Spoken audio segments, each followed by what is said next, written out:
দর্শক, একবার কল্পনা করুন তো, আপনার ব্যাংকের ভল্টে ১২৬০ কোটি টাকা রাখা আছে। আপনি নিশ্চিত যে টাকাটা নিরাপদ, কিন্তু মাত্র কয়েকদিনের মধ্যে ভল্ট খুলে যদি দেখেন সেখানে পড়ে আছে মাত্র ২৫ কোটি টাকা, তখন আপনার কেমন লাগবে? মনে হবে যেন কোনো জাদুর কাঠির ছোঁয়ায় হাজার হাজার কোটি টাকা বাতাসে মিলিয়ে গেছে। রূপকথার গল্পের মতো শোনালেও বাস্তবে ঠিক এমন একটি অবিশ্বাস্য, রোমহর্ষক এবং গভীর রহস্যময় ঘটনার সাক্ষী হতে যাচ্ছে বাংলাদেশের রাজধানী ঢাকা উত্তরের সাধারণ মানুষ।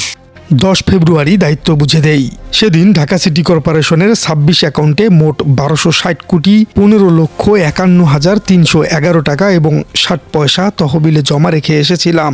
কথাটি বলেছেন ঢাকা উত্তর সিটি কর্পোরেশনের সাবেক প্রশাসক মোহাম্মদ এজাজ। অথচ ঠিক এর বিপরীতে বর্তমান নতুন প্রশাসক শফিকুল ইসলাম খান মিল্টনের দাবি, ঢাকা উত্তর সিটি কর্পোরেশনে এখন ভঙ্গুর অবস্থা। সাবেক প্রশাসক শেষ অফিস করে ৩৪৯টি ফাইল সই করে গেছেন।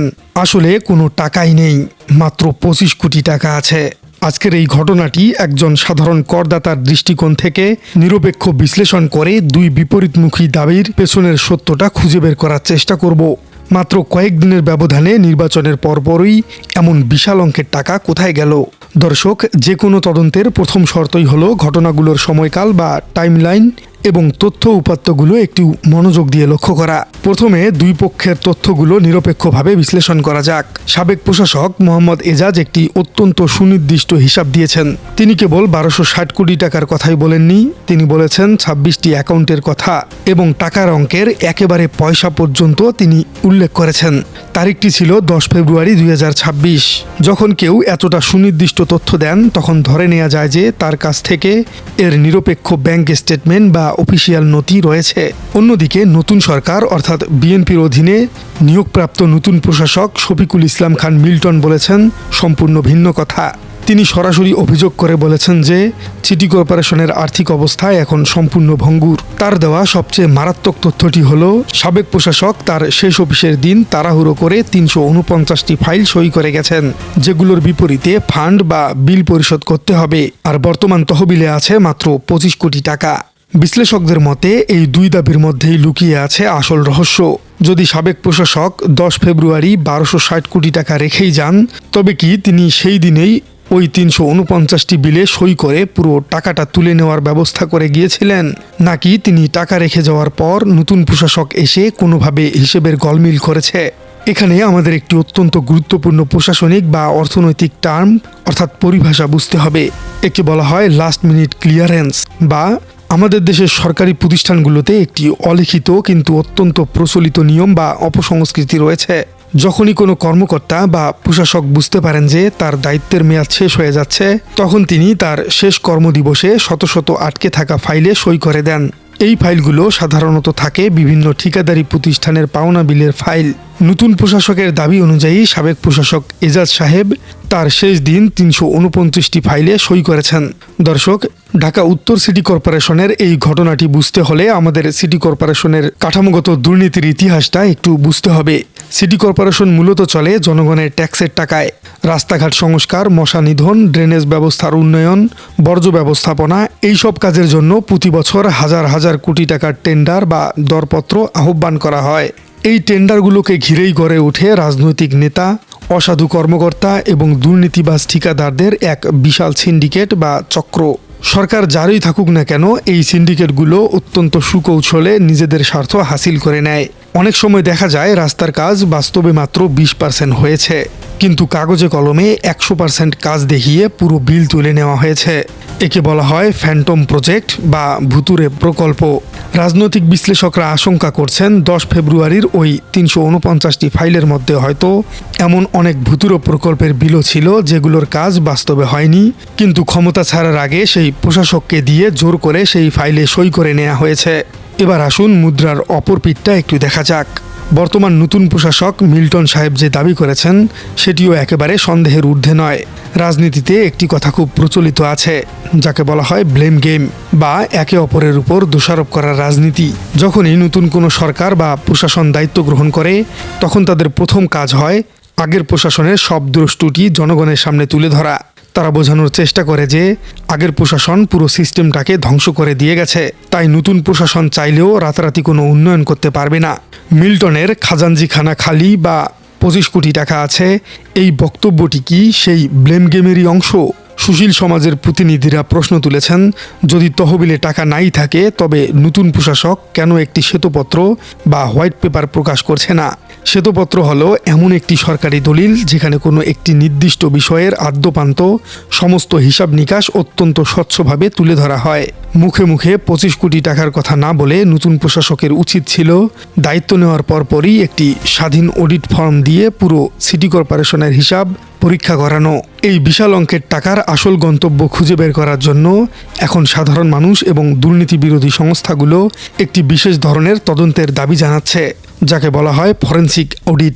সাধারণ অডিটে কেবল আয় ব্যয়ের হিসাব মেলানো যায়, কিন্তু ফরেনসিক অডিটে একজন গোয়েন্দার মতো প্রতিটি টাকার উৎস এবং গন্তব্য ট্র্যাক করা হয়।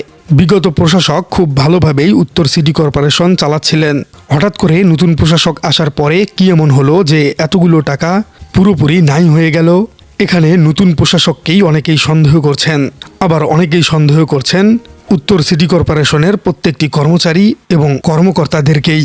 সেই টাকাগুলো কোন কোন ব্যাংকে অ্যাকাউন্টে ট্রান্সফার করা হয়েছে এবং সেখান থেকে কি টাকাগুলো বিদেশে পাচার করা হয়েছে কিনা, এই সব কিছুরই ফরেনসিক অডিটের মাধ্যমে বের করা সম্ভব। যদি সরকার সত্যি এই দুর্নীতির বিচার করতে চায় তবে ফরেনসিক অডিটের কোনো বিকল্প নেই, কিন্তু সরকার সেটি করবে কিনা সে নিয়েও রয়েছে গভীর সন্দেহ, কারণ হয়তো কেঁচো খুঁড়তেই সাপ বেরিয়ে আসতে পারে। দর্শক, আমরা এতক্ষণ 1200 বা 1260 কোটি টাকার কথা বলেছি। অঙ্কের হিসেবে হয়তো কেবল কিছু সংখ্যা, কিন্তু আপনি জানেন এই টাকাগুলো কোথা থেকে আসে? এই টাকাগুলো আকাশ থেকে পড়ে না। এই টাকাগুলো হলো সাধারণ জনগণের ঘামের টাকা। আপনি ঢাকা শহরে থাকার জন্য যে হোল্ডিং ট্যাক্স দেন, আপনি ব্যবসা করার জন্য যে ট্রেড লাইসেন্স ফি দেন, আপনার সন্তানের জন্ম নিবন্ধন করার সময় যে ফি জমা দেন, এমনকি ময়লা ফেলার জন্য যে টাকা দেন, সেই বিন্দু বিন্দু টাকার হিসেব কিন্তু এই 1260 কোটি টাকা। যখন সিটি কর্পোরেশন থেকে 1200 কোটি টাকা গায়েব হয়ে যায় তখন এর সরাসরি প্রভাব আপনার দৈনন্দিন জীবনে পড়ে। এই টাকাগুলো দিয়ে হয়তো আপনার এলাকার ভাঙা রাস্তাটা মেরামত করার কথা ছিল। এই টাকাগুলো দিয়ে হয়তো বর্ষাকালে ঢাকা শহরের জলাবদ্ধতা দূর করার জন্য নতুন পাম্প বসানোর কথা ছিল। এই টাকাগুলো হয়তো মশা মারার ওষুধ কেনার জন্য বরাদ্দ ছিল। আজ যখন টাকাগুলো নেই তখন এর মানে হলো আগামী বর্ষায় আপনাকে আবার সেই হাঁটু জলের পানিতেই থাকতে হবে, আপনাকে ডেঙ্গু মশার আতঙ্কে দিন কাটাতে হবে এবং ভাঙা রাস্তায় চলতে গিয়ে আপনাকে দুর্ভোগ পোহাতে হবে। দুর্নীতির এই ভয়াবহ রূপটি যখন আমরা আমাদের প্রাত্যহিক জীবনের সাথে মেলাতে পারি তখনই আমরা এর আসল ভয়াবহতা বুঝতে পারব। দর্শক, একটি গণ অভ্যুত্থান এবং নির্বাচনের মাধ্যমে দেশে একটি নতুন সরকার এসেছে।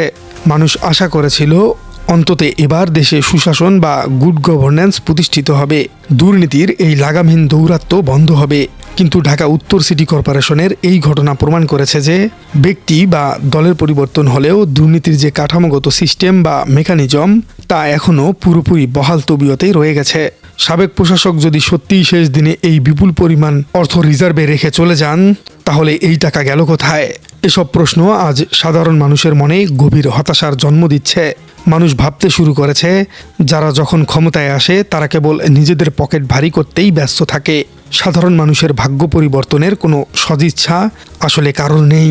দর্শক, আলোচনার একেবারে শেষ প্রান্তে এসে আমরা যদি পুরো পরিস্থিতিটিকে এক নজরে দেখি তবে এটি একটি চরম রহস্যময় এবং উদ্বেগজনক চিত্র সামনে উঠে আসবে। সাবেক প্রশাসক মোহাম্মদ এজাজের 1260 কোটি টাকা রেখে যাওয়ার দাবি এবং বর্তমান প্রশাসক মিল্টনের মাত্র 25 কোটি টাকা পাওয়ার দাবি, এই দুইয়ের মধ্যে হারিয়ে গেছে সাধারণ মানুষের 1235 কোটি টাকা।